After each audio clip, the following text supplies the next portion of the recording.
तो हम जो है वायरस चैप्टर की जो लेक्चर कर रहे थे, ओके, फर्स्ट लेक्चर हमने इंट्रोडक्शन कर लिए थे। नाउ हमारे पास जो टॉपिक है आज हमारे पास है, आज हम क्लासिफिकेशन ऑफ वायरस करेंगे, ठीक है। क्लासिफिकेशन, अच्छा, क्लासिफिकेशन ऑफ वायरस हम किसके बेसिस पे करेंगे? हम on the basis of genome करेंगे, ठीक है।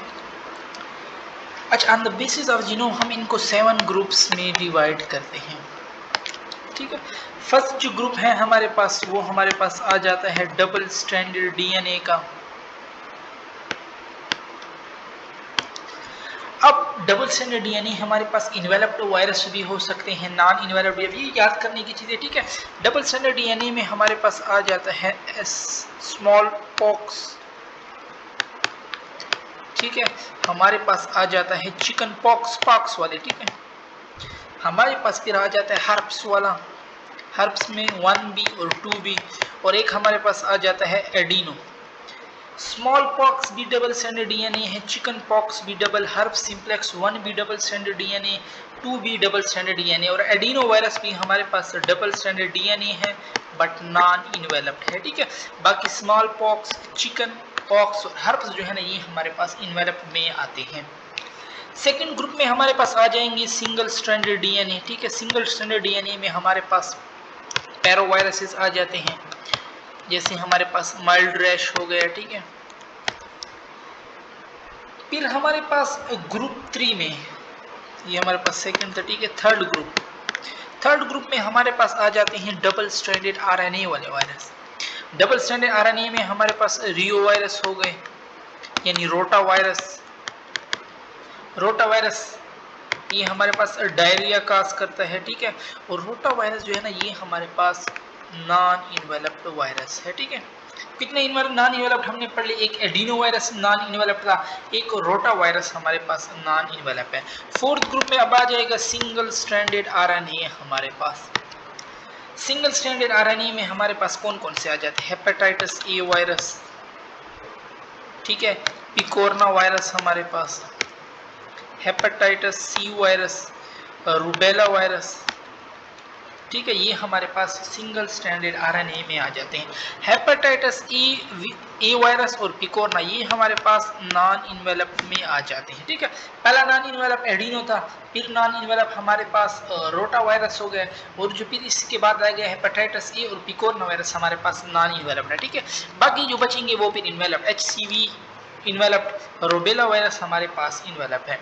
फिफ्थ ग्रुप में हमारे पास कौन कौन से आ जाते हैं? फिफ्थ ग्रुप में हमारे पास नेगेटिव सिंगल स्ट्रैंडेड आरएनए, ठीक है। नेगेटिव सिंगल स्ट्रैंडेड आरएनए में हमारे पास हो जाएंगी मीजल्स, हमारे पास मीजल हो गया, ठीक है, मम्प्स हो गया, हमारे पास रेबीज हो गया, और हमारे पास इन्फ्लुएंजा हो गया।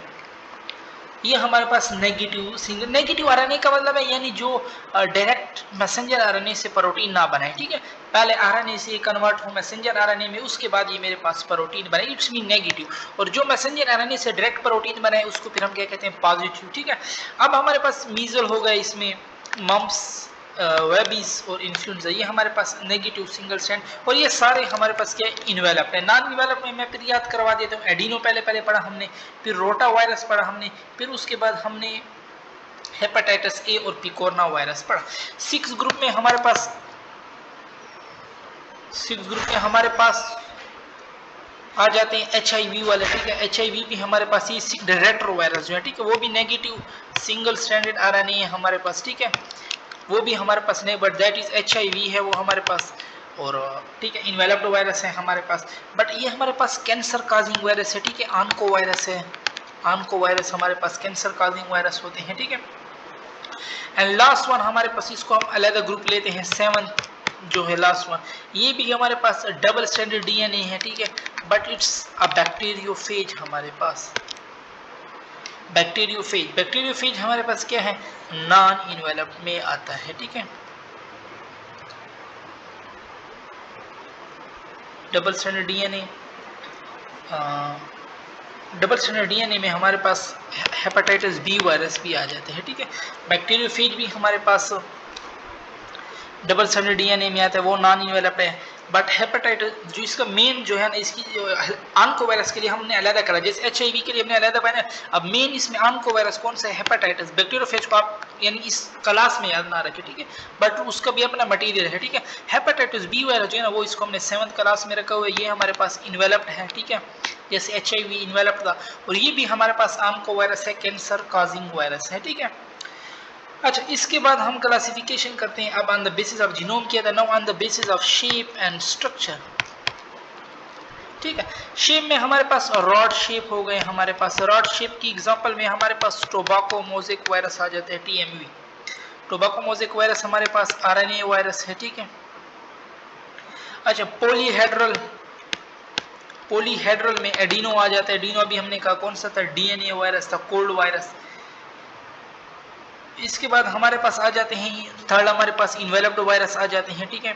इसी तरह इसमें हमारे पास कॉम्प्लेक्स शेप वाले आ जाते हैं, जैसे हमारे पास हो गए bacteriophage, that is complex shape, ठीक है। इसलिए इनको हम फिर अपनी क्लास में रखते हैं कॉम्प्लेक्स। अच्छा, अब on the basis of host कि हम इनकी क्लासिफिकेशन करते हैं कैसे? जो बैक्टीरियोफेज है हमारे पास, यानी जो बैक्टीरिया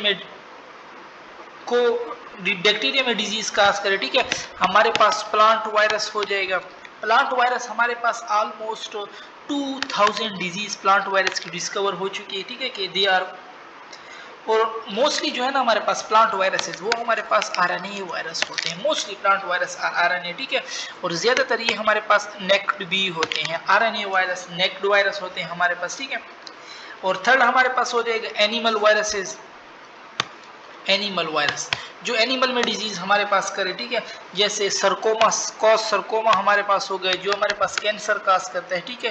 पापो वायरस जो हो गए हमारे पास, वो वाट्स काज करता है। मीजल मम्स हो गए हमारे पास, ठीक है, also cause by paramyxo virus, ठीक है। सो यहाँ पे हम अपनी ये हमारे पास क्लासिफिकेशन थी।